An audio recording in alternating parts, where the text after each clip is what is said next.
Wow, what a fancy welcome there. Appreciate it, Greg. To start, obviously, Greg and his team and his office has been really unique. This spring, I have been in the SEC for 9 seasons now, but this spring, getting able to sit in those head coaching meetings and learn from Greg and his staff and all that they put into not only for our coaching staff, but for our players in this league. So just really admire Greg and his staff, or Greg for his leadership and what he does for this conference and for college football. So definitely wanted to tell him thank you. And then I think, having been at a lot of different places and having been at a place that had a lot of success in this league, I think when you start looking at programs, I think vertical alignment is so important. And what I mean by that, our chancellor, Glenn Boyce, at Ole Miss, who's an Ole Miss grad, who was a former high school football coach, but his investment into athletics and into our athletic director, Keith Carter, is something that's been remarkable, that's really put us where we're at right now. So really, really thankful for Glenn Boyce, our chancellor, and Keith Carter, our athletic director, who also played at Ole Miss.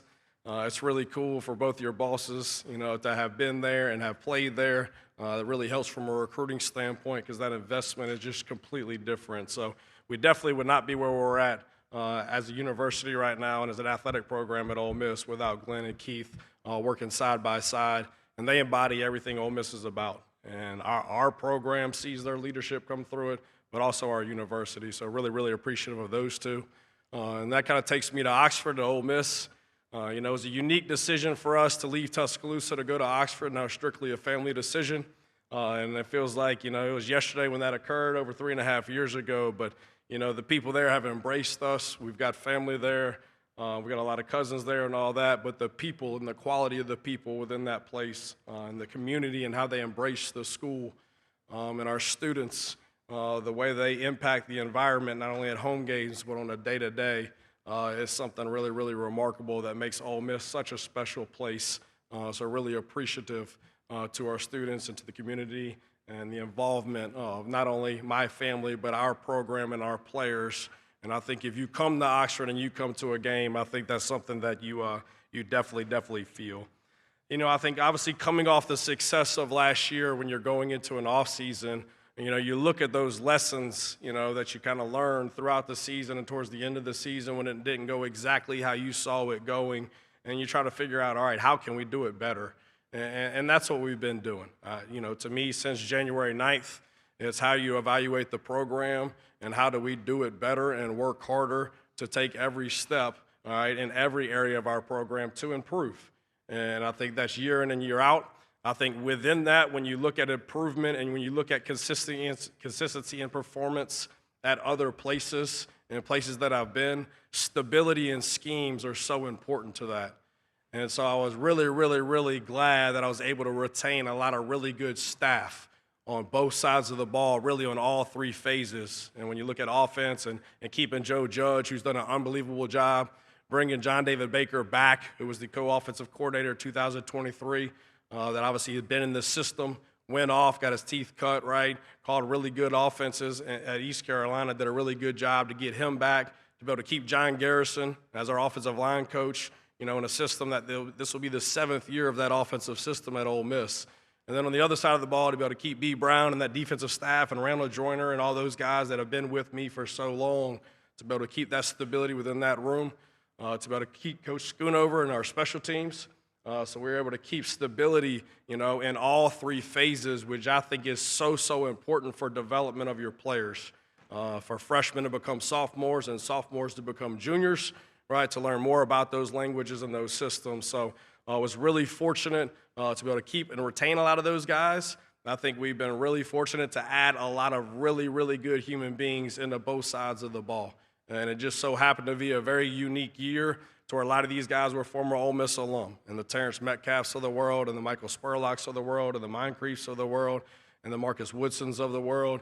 And they've created so much value for our players, not only from a relationship standpoint, right, but the investment into them and making them better human beings has been really awesome to see, in the spring. So really appreciative of our staff and of our players of how they've worked since January the 9th. We still know that there's a lot of work to be done, We know every season is independent of their own, right? The legacy of last year's team is over, right? We can learn from that, obviously, moving forward, which we have all spring, and how do we do certain things better and consistently do it, on a more consistent basis. But this is a new group, and we added 50 new players into the spring, 29 via transfer portal, and then 22 from a high school standpoint, and added a couple more of those in May to get us to 51. So seeing that gel and come together has been really cool. And part of that reason, I think, is 3 of the guys that we brought here today, obviously in Trinidad and Kewan and Will. Not only, obviously, y'all know they're really good players. I'm not going to talk to you about that. Y'all already know that. But, rule number 1 in our program is be a good dude, and that ain't too hard. And I got 2 boys, like Greg talked about. And I hope one day my 2 boys are like one of these 3. They're tough. They're competitive. They love football. That's who we look for, right, from a recruiting standpoint that we want into our program. But more importantly, they're good people. They affect the people around them in a really, really positive manner. And so it's been really cool to see a lot of really good players, new players come in, right, but they're adapted to the guys that have been there, right, and understand their culture and the expectation, and for them to bring them with them has been really cool to see. So super excited y'all get to hang out with Kewan, Trinidad, and Will, because you'll see it when you're talking to them. Just awesome dudes, really good football players, but are a big part of the culture and where we're at. Because we got a lot of guys in our locker room like that, and it's really cool, and it's a really unique team. But we know every season brings challenges. Obviously, we're excited for the challenge. We know there's still a lot of work to do. Obviously, getting into camp here starting on August 6th, got to stay healthy and making sure we're getting guys in the right spot. I think it's really important for us this year from a personnel standpoint. I think we've created a lot of depth across the board on both sides of the ball to make sure we're using those pieces effectively and hold them accountable. But really like where we're at and just really appreciative of our staff and our players and their hard work and excited and playing a really, really good Louisville team to start the season at a neutral site. So with that, I'll open it up for questions. Thank you, Coach Golding. If you have a question, Tommy, Jalen, or Kylie will get a microphone to you. So we'll go ahead and go right over here in front of us, Coach, to the right-hand side. Hey there, Pete. Sam Hutchins with the Clarion Ledger. Just now that you're mostly through your first offseason as a head coach, what's been the biggest difference between this offseason and the other ones at Ole Miss? And then what have you learned from that offseason as a head coach? The first thing, obviously, in kind of the turmoil of everything going on and the retention of people and getting the thing fixed is, we had to hire a strength and conditioning coach because that's always the first thing you get back, January 9th from the game. They get a little bit of a break, but then you start ready to, for your off-season program. So bringing in Paul Constantine, number 1, who was our number 2 when I was at Alabama. He was the number 2 with the Falcons, so he came from, to us from Atlanta. And kind of switching that model in the weight room to a velocity-based training model, which is speed of the bar, and getting his staff. Because, I feel like the game's now kind of a blend between college and NFL.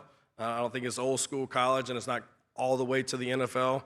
So I thought it was really important to get an NFL mind that's been in this conference and had success, but also been at the NFL, and be really smart on how do we set up our offseason, not only in the weight room from a strength and conditioning training standpoint, but from a football intelligence and football school and the spring model and all that. To me, it's not exactly the same like it used to be based on how long the season is. So we kind of broke it up into 3 phases in the offseason, very much NFL, phase 1, phase 2, phase 3. And then we broke up the summer into block 1 and block 2. So different model for the players. To me, when you're recruiting, all these guys want to get developed at their craft. So we look at it every day. There's an opportunity for guys to come into our building and develop and improve at their craft. So in order to do that, you have to have something every day. And so, when our players are on campus, our coaches are on campus. And that's a model that I kind of changed from previous places that we had been. But I like the progression. I like where we're at. They're about to come up on a discretionary week next week, so we're going to give them a week off, and then they'll have a little OTA model prior to fall camp. But a little different structure than they were used to. But I'm just really, really big on the why, and as long as you can tell them why, and all right, this is the reason why, and I hear the results. I think they've seen the results throughout the spring in their bodies and their speed and their jumps and all those things from a weight room standpoint. And then I think it's allowed us for coaches to really slow down the install, to really be able to teach these 50 new guys that we got coming in that, now it's not, hey, I hope they get it. You're investing a lot into these guys. right, in order to play in the fall. And we got to make sure that we're teaching it the right way and the right progression. So that definitely changed it up, but, obviously the principles are still the same as the foundation of strength and then conditioning and football intelligence and then getting into our player run model. Okay, we'll go in the section in front of me about 4 rows back.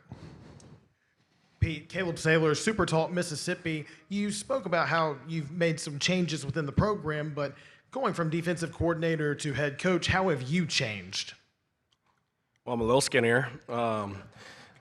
Obviously, when you're responsible for a side of the ball, you run it like it's your team. And so no different than a defensive unit meeting, right? There's things that you believe in that you want to make sure that you get across, but you also have really good other defensive coaches that you have to allow to coach.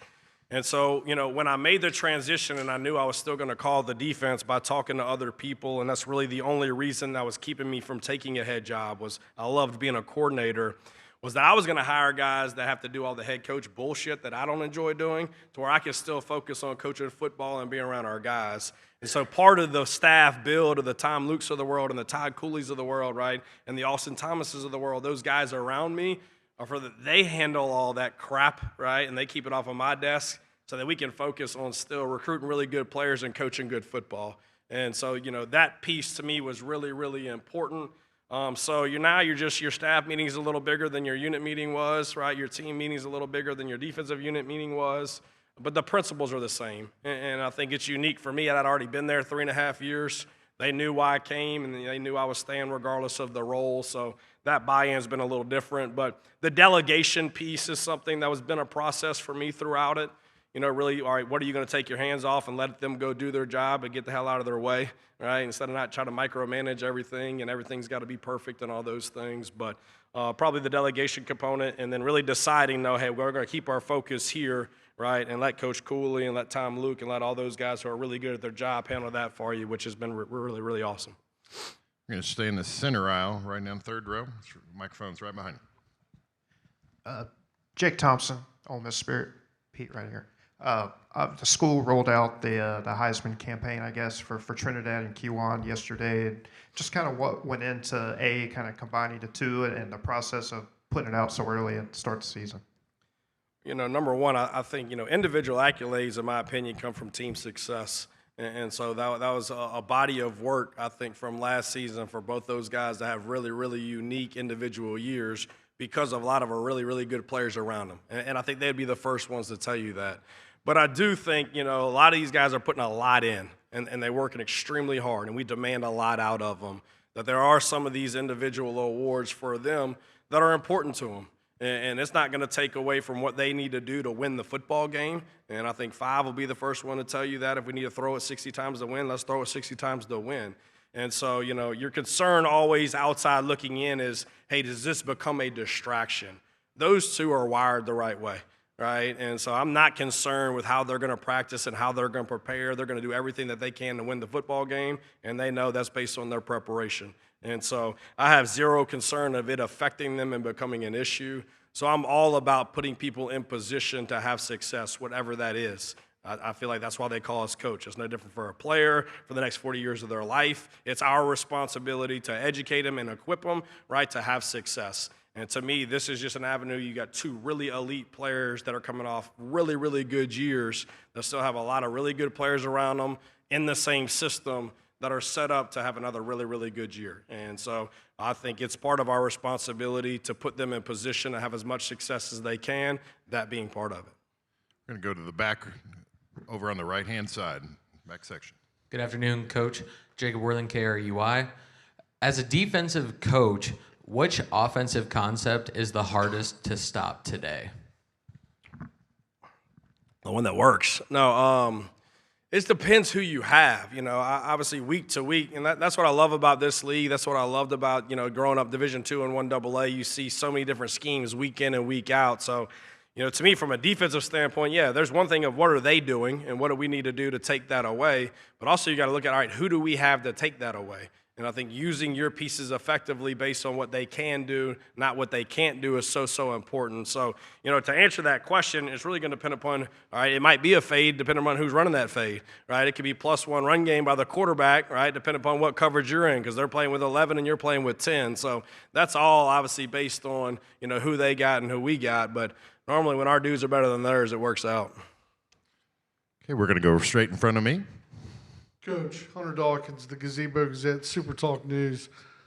Coach, you guys have been accused of tampering, and you got an NCAA investigation, at least from what I've heard. Talk to me about your feeling about tampering. Yeah, I don't get into feelings, to be honest with you. We got a compliance department. They get paid to do their job. They do a really good job. So it's our responsibility to recruit really good players, right? Coach them extremely hard, get them ready to win football games. So we're going to continue to recruit really good players. That's both in the high school market and in the portal market. And we'll continue to do it how we've done it. Okay, we'll go in the center aisle again. Pete, Michael Casa with the Daily Journal. This one might have a complicated answer, but what is your relationship like with Lane right now? Look, I get this everywhere we go. So we're on our caravan tour right now with Ole Miss, and we go every Tuesday and Thursday and take a couple players and go around the country. So we go Q&A with everybody, so it's everybody tell me how you really feel about them. They're like this intimate, environment. But Lane and I are good. I did not know Coach Kiffin prior to taking the Ole Miss job. I think everybody just assumes Alabama. I wasn't at Alabama when Coach Kiffin was, So I didn't come to Ole Miss because of Coach Kiffin. I came to Ole Miss to be at Ole Miss to raise 3 kids. So, our relationship really grew in those 3.5 years, and he did a lot for me, and I was very, very appreciative of how he treated me and my family, and learned a lot from him. So I have no ill will towards Coach Kiffin. He texts me on a regular basis, and there's certain things that we'll talk about, and there's certain things that we don't talk about. He's very competitive, just like I'm very competitive. Right, and so obviously a lot of this went a different direction when now he had a new job with new responsibilities, and he's going to be super competitive to be the best that he can at that job, right, which is his job. And so I can separate the two. I know some people can't. I tell a lot of these people, and I probably shouldn't say this, but I don't care. All right, like I told an Ole Miss group the other day at 21, I said, all right, in 2021, if you said you could look in 2025, and you're about to be 11-1 and go to the playoff, would you take it if your coach was leaving? They're like, hell yeah. I was like, you would. Everybody won from it. It's okay. Keith, you made a great hire. You did a great job. Every place isn't for everybody. That's coaches, that's players, that's your job, that's everything. And that's okay, And so throughout the process, I'll be the first one to tell you, I told him I was thinking he was dumb if he was to leave. I wanted him to stay. That was a selfish decision because I love being the DC where I was at. Right? But he decided what was better for him and his family, and that's for him to decide. So I have no ill will towards him at all. All right? Wish him the best of luck. We play him like every other SEC team, and we're going to both show up and spot the ball and play. So I talk to him on a regular basis, but no ill will at all, right? And really appreciative of how he treated me and my family. And then this created an unbelievable opportunity for me as well on top that I really wasn't looking for, but so appreciative to have. All right, we'll go over here to our left in the front row, Dan. Hey, Pete. Dan Wolken, Yahoo Sports, right over here. Yep. Sorry to pick at this again, but how would you fix tampering, or is it something that cannot be fixed in this environment? All right, let me put it to you this way, okay? It'd be, so obviously you're a reporter, right? Would you quit your job before interviewing for another job or being offered another job?